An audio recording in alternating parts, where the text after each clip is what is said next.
Welcome everybody to ytem. We chose this day of National Aboriginal Day to do our work and our ceremony here. See, we have some young people that joined us here today. It's also part of our celebrations because we just love having all of our kids around us. We chose this geographic location because it's an important piece for our people here within Saktamuk. Here we have our transformer stones up on the hill behind us. We have our scummel, modern scummel beside us. We have our interpretive longhouse. This is an iconic place. The transformer stones, to start with, we understand how sacred they are, but at the same time, this is a great teaching place for all cultures to come here and learn about Aboriginal life as it was, well, over 10,000 years ago. The archaeology tells us that our people lived here for thousands and thousands and thousands of years. They say that at one point the river level was high. Obviously we didn't have where the tracks and the trains going by right now, blocking the water. They say that water would come was right up into here, where we're at, and this is where the village was. Today is National Aboriginal Day or Indigenous Peoples Day. And there's a recognition today of that day and honoring the elders that have assisted with all of our programming over the last number of years. I want to thank these beautiful people for sharing with us their stories. Some of them were extremely hard to hear, and I can't imagine the strength that it took for you to share those. And so I want to say Kwasai, and I thank you so much for your sacrifice. I'm a Métis person, but I have never felt like I didn't belong. And when I was asked if I would do this work with respect to the residential school, I can't tell you how honored I am to do that work and how generous you have been. And what you have done will be going forward for generations. It's your stories, but you've shared them, and you've shared them in a way that the younger generations will appreciate and will hold in their hearts, and I know they already do. My hands are held up to you. I'm so proud to be part of this community. I would like to acknowledge everyone here who has helped us with this curriculum in one way or another. Nicholas Louis, thank you so much for your strength. Carolyn Schmore, you started this journey. You started these meetings. Randy Cairns.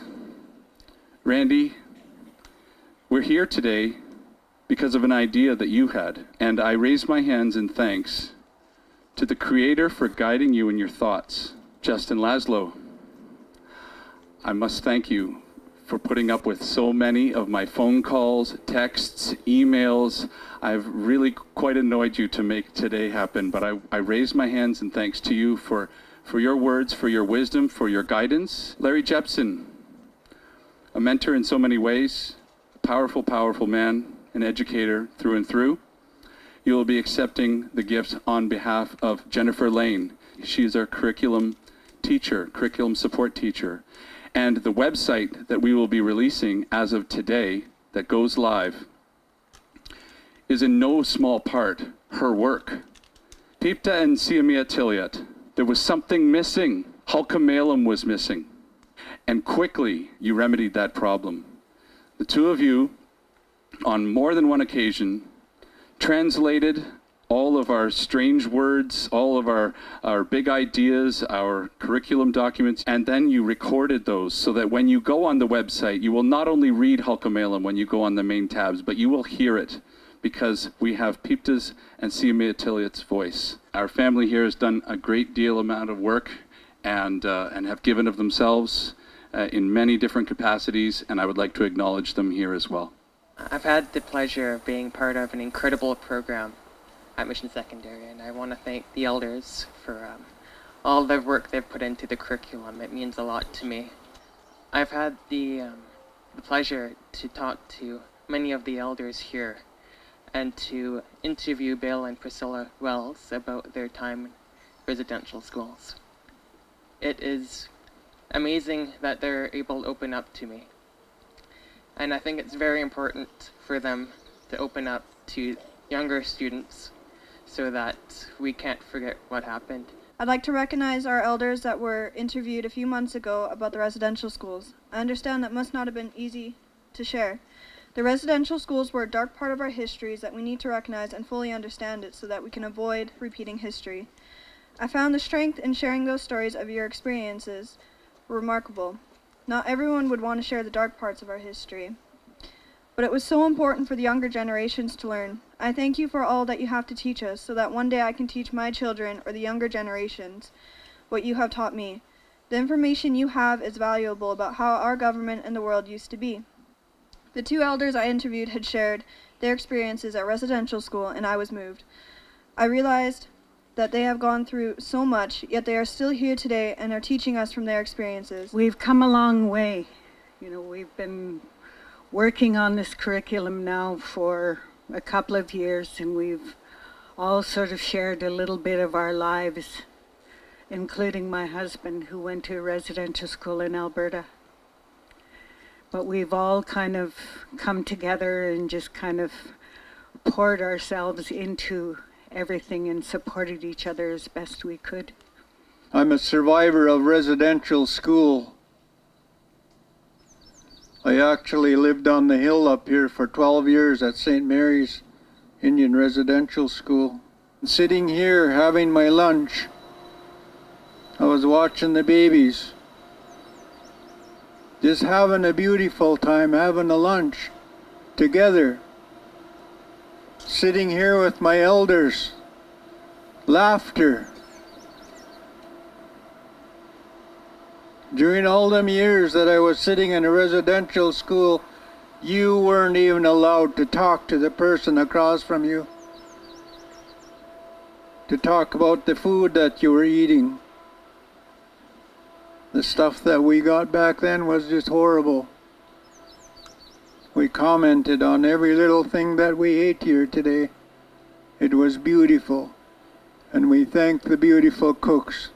The amount that we have accomplished that I remember in the last 2 years is pretty powerful stuff to even learn about the people that used to live here in ytem.